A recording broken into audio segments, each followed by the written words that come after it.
تو گائز آج کی کہانی کا نام ہے کی تو مدد تھی پر. تو یہ کہانی ہے ملا نصر الدین کی. ایک دن ایک شخص ایک پیڑ پر چڑھ گیا. تھوڑی دیر بعد اسے لگا کہ یہاں سے نیچے اترنا اتنا آسان نہیں ہے. اس نے نیچے اترنے کی کافی کوشش کی لیکن وہ کچھ خاص نہیں کر پایا. اب اس کے پاس بس ایک ہی راستہ تھا کہ وہ پیڑ سے کود جائے، لیکن پیڑ اتنا زیادہ اونچا تھا کہ اسے لگا کہ اگر کودنے کی کوشش کی تو چوٹ لگ سکتی ہے. کوئی چارہ نہ دیکھ اس نے آس پاس سے گزر رہے لوگوں سے مدد مانگی، لیکن کسی کو کوئی طریقہ نہیں سوجھا. وہاں لوگوں کی بھیڑ اکٹھا ہوئی تو تبھی بھیڑ میں سے ملا نصر الدین نکل کر باہر آئے اور بولے، گھبراؤ مت، میں کچھ کرتا ہوں. ملا نے ایک رسی اس آدمی کی طرف پھینکی اور بولے کہ اس رسی کو اپنی کمر میں کس کر باندھ لو. نیچے کھڑے لوگ بولے کہ بھلا یہ کون سا طریقہ ہوا؟ کچھ ہی دیر میں اس آدمی نے رسی کو اپنی کمر میں باندھ لیا. ملا نے رسی کا دوسرا چھور پکڑا، کھینچا. ایسا کرتے ہوئے آدمی پیڑ سے دڑام کر کے نیچے آ گرا. گرنے سے اسے بہت چوٹ آئی. لوگ ملا پر بھڑک اٹھے اور بولے، بیوقوف آدمی، یہ کیا کیا تم نے؟ ملا نے بھولے پن سے کہا، میں نے پہلے بھی ایک آدمی کی اسی طریقے سے جان بچائی ہے.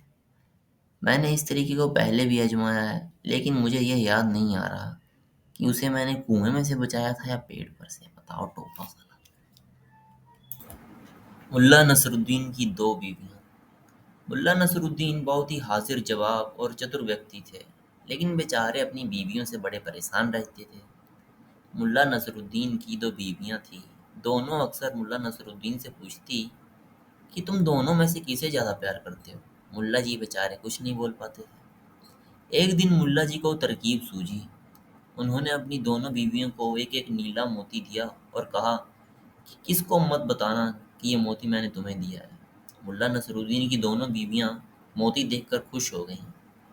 اب جب بھی ملا نصر الدین کی بیویاں پوچھتی کہ آپ کسے زیادہ پیار کرتے ہو، تو ملا جی کہتے، میں تو اسے زیادہ پیار کرتا ہوں جس کے پاس نیلا موتی ہے.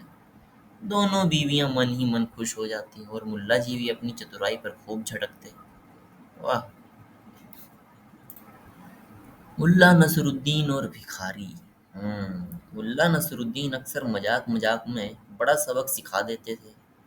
ایک دن ایک بھکاری ملا نصر الدین کے گھر کے سامنے آیا اور ملا نصر الدین آرام سے پہلی منزل پر بیٹھ کر چائے پی رہے تھے. ملا جی کو دیکھ کر بھکاری بولا، ارے جناب، ذرا نیچے آئیے، آپ سے کچھ کام ہے. ملا نصر الدین بھکاری سے بولے، کیا کام ہے، نیچے سے ہی بتا دو. بھکاری نے کہا، آپ کو نیچے ہی آنا پڑے گا. ملا نصر الدین نیچے چلے آئے اور بولے، بتاؤ کیا کام ہے. بھکاری نے کہا، دو پیسے دے دو مالک، میں بہت غریب ہوں. ملا نصر الدین بھکاری پر کھنچتے ہوئے بولے، اوپر آؤ. بھکاری پیسے کے لالچ میں ملا نصر الدین کے پیچھے پیچھے چل دیا. اوپر جا کر ملا نصر الدین بھکاری سے بولے، میرے پاس ایک بھی پیسہ نہیں ہے. اب کی بار کھینچنے کی باری بھکاری کی تھی. بیچارہ اپنا صاف منہ لے کر وہاں سے چلا آیا. تو بھائی اس میں ملا نصر الدین نے سیکھ بھی دے دی. بتاؤ ٹوپا آدمی سیکھ دینے لگا کہ ہمیں دوسرے کے سمے کی قدر کرنی چاہیے، نہ کہ صرف اپنے سوارتھ کے بارے میں سوچنا چاہیے. واہ واہ. ملا نصر الدین کی دعوت. ایک بار ملا نصر الدین کو پاس کے شہر سے دعوت کا نیوتا ملا. اس دعوت میں انہیں خاص مہمان کے طور پر بلایا گیا تھا. کیا بات ہے. ملا ویسے بھی کھانے پینے کے شوقین انسان تھے، اس لیے بنا سوچے سمجھے نیوتا سویکار کر لیا. ملا نے روز پہننے والے کپڑے پہنے اور دعوت کے لیے گھر سے نکل گئے. سفر کے دوران اپنے کپڑے دھول مٹی سے گندے ہو گئے. آہو. جب کہ دعوت کے لیے پہنچتے تو گھر کے باہر پہرا دے رہے دربان نے انہیں اندر جانے سے روک دیا. انہوں نے دربان سے کہا، میں ملا نصر الدین ہوں بھائی، میں اس دعوت کا خاص مہمان ہوں. دربار نے ہنستے ہوئے کہا، وہ تو دکھائی دے رہا ہے. پھر دربان نے دھیرے سے ملا کے کان میں کہا، اگر تم دعوت کے لیے آئے ملا نصر الدین ہو تو میں خلیفہ ہوں. ارے کون سا خلیفہ بھائی. یہ سن کر اس کے ساتھ کھڑے انیہ دربان زور زور سے ہنسنے لگے. پھر دربان نے انہیں وہاں سے جانے کے لیے کہا اور دوبارہ آنے سے منع کر دیا. ملا نصر الدین کچھ سوچتے ہوئے وہاں سے چلے گئے.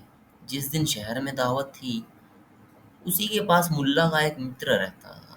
وہ اپنے متر کے گھر چلے گئے. ملا نصرالدین اپنے متر سے مل کر خوش ہوئے۔ تھوڑی دیر بعد انہوں نے ساری بات اپنے متر کو بتائی۔ پھر انہیں یاد آیا کہ ان کے متر نے ان کے لیے ایک لال کڑھائی دار شیروانی سلائی تھی جو ان کے متر کے پاس ہی رہ گئی تھی۔ ملا نے اپنے متر سے پوچھا کہ کیا وہ شیروانی ابھی بھی آپ کے پاس ہے؟ ان کے متر نے کہا شیروانی ابھی بھی الماری میں ٹنگی ہے اور تمہارا انتظار کر رہی ہے۔ کیا بات ہے! متر نے شیروانی ملا نصرالدین کو دے دی۔ ملا نے متر کا شکریہ کیا اور کچھ دیر بعد شیروانی پہن کر دعوت کے لیے نکل گئے۔ اس بار جب دروازے پر پہنچے تو دربان نے انہیں سلام کیا اور باعزت دعوت خانے تک لے گیا۔ دعوت میں انیک لذیذ پکوان بنے تھے جن کی خوشبو ہر طرف پھیل رہی تھی۔ ملا کے سواگت میں بڑے بڑے لوگ کھڑے تھے۔ پھر ملا کو خاص مہمان کی کرسی پر بٹھایا گیا۔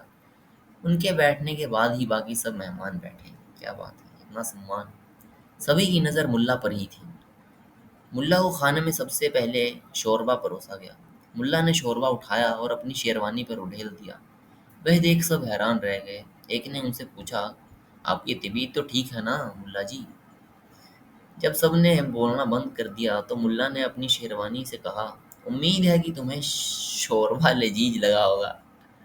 اب تمہیں سمجھ میں آ گیا ہوگا کہ دعوت پر مجھے نہیں بلکہ تمہیں بلایا گیا تھا۔ اور یہاں بھی ملا جی سیکھ دے گئے۔